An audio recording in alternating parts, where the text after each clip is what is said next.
My goal of this video is to shorten the learning curve regardless of the level of archer that you are by learning from my mistakes. With that, let's jump in. Mistake number 1.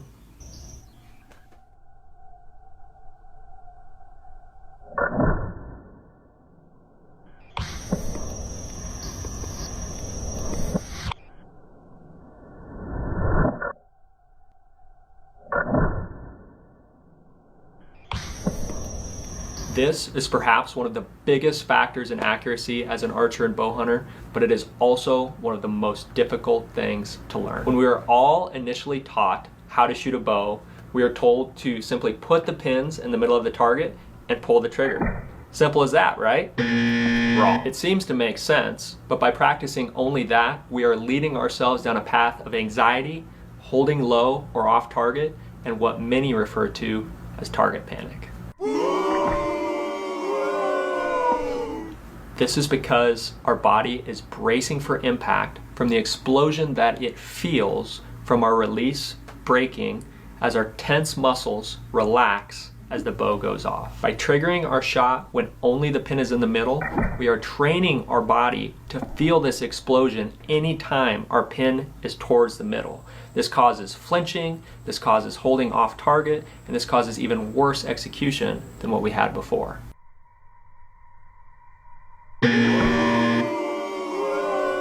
I struggled with this for years from practicing the bad habit of commanding the shot anytime the pin hit the middle, giving myself this muscle memory that made it even harder to get away from. Regardless if you've not even had this problem yet, or even if you have, it can really be solved by one main thing: proper release execution.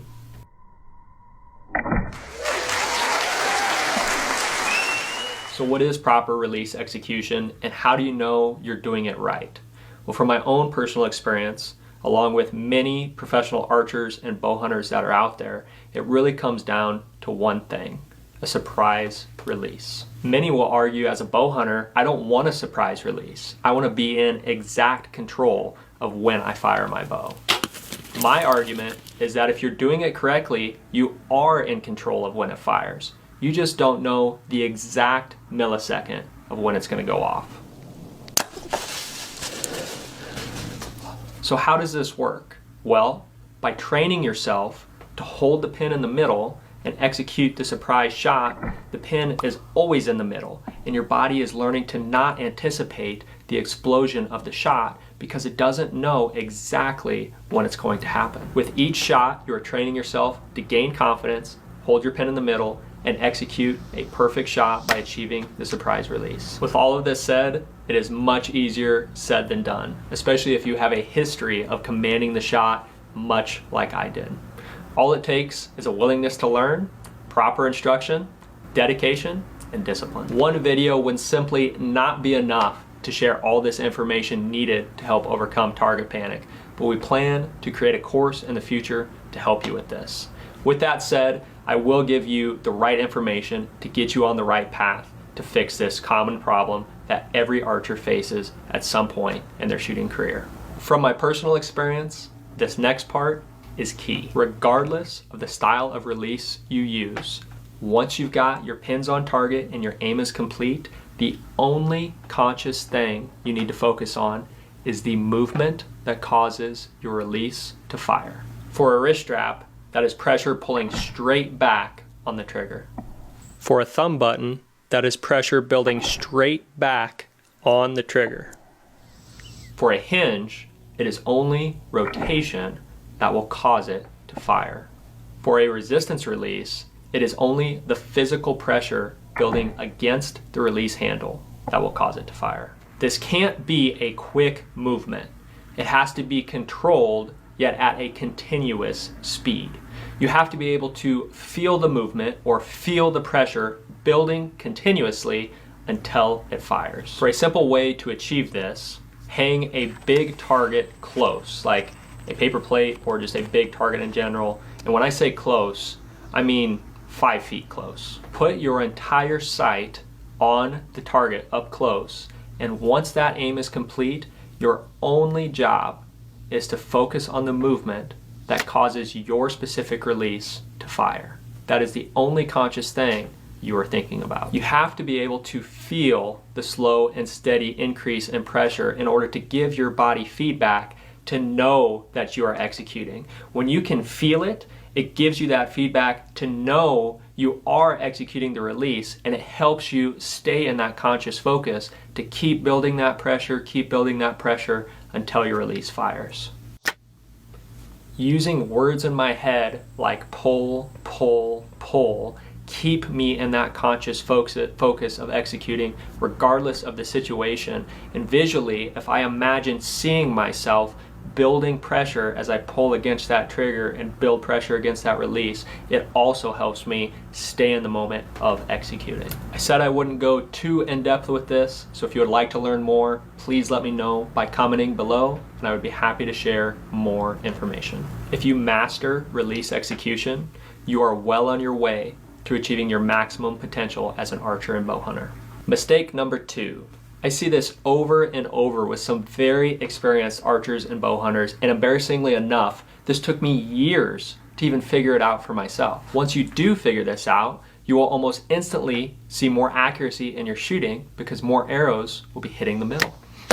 As avid archers and bow hunters, we are constantly tinkering and messing with our setup to achieve the maximum accuracy we can out of our equipment that we have. Because sometimes we're not even making the right adjustments, or we're prioritizing the wrong things, so we're not getting the results that we desire. This is such a simple and easy mistake to fix that when I say it, you're going to think that you're already doing this. But I really encourage you to put more effort and focus into this, because chances are you're like me, and I made this mistake for years before I even realized that I was doing it. When you are sighting in your bow, you must go off of the average. You cannot go off of what feels good or what feels right, because what feels good or what feels right might not be the average of where your arrows actually land. What you'll probably find over time as you make this a focus is that you'll realize you are grouping good, but the target or the dot that you're aiming at isn't necessarily being hit. You're always just off just a little bit one way or another, and you're not making the appropriate adjustments to correct. Pretty good 60-yard group, huh? I really learned this when I started to shoot a lot of indoor target archery, as the fresh arrow holes in the fresh target showed me where my real group of arrows were. The shots that felt good, that hit the middle, might have felt good and they seemed to hit the middle, but if the majority was outside of the middle or on the edge of the middle, then my sight actually might not be sighted in, and those good shots might not actually be good shots. We determine this by averaging our arrows and where they land to determine where we need to adjust our sight to achieve the maximum accuracy out of our setup. Shooting a fresh paper target will give you history of where your arrows land so that you can make the proper adjustments on your sight so that you can sight in perfectly. By going off of the average, you will ultimately be making your bow more accurate by taking those tight arrow groups that you shoot and moving them so that they're all hitting the middle. One last thing with this mistake as we talk about sighting in and advanced aiming is, what do we focus on? The target or the sight?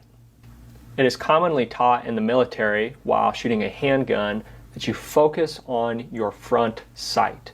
Although this may be true for shooting a handgun with iron sights, it is not true for shooting a handgun with a red dot.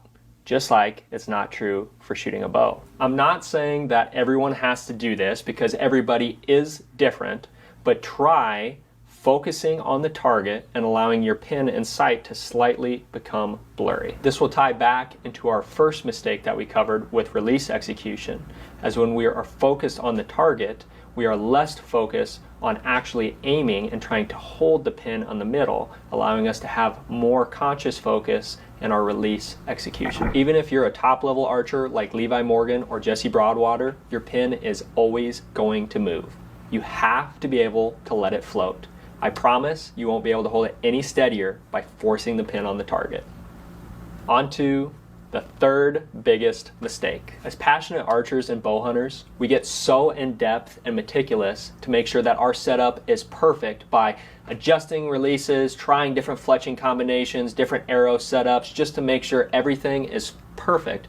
But sometimes we have to take a step back and really realize, are we spending our time and energy focusing on the right things? Don't get me wrong, everything we do to make our arrows more consistent, our bow more forgiving, and our gear more dialed will absolutely make a difference in our downrange accuracy.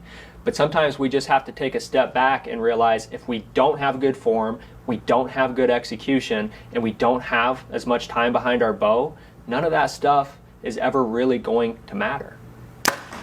A 3-fletch or 4-fletch, left helical versus right helical, or bigger knock set gap or smaller knock set gap isn't going to make a significant difference if we don't have good form and good execution to begin with. I encourage you all to practice more, focus less on new gear, and instead invest that money in knowledge and wisdom from those you want to learn from. Because there is no piece of gear that will improve your shooting like practice and education will.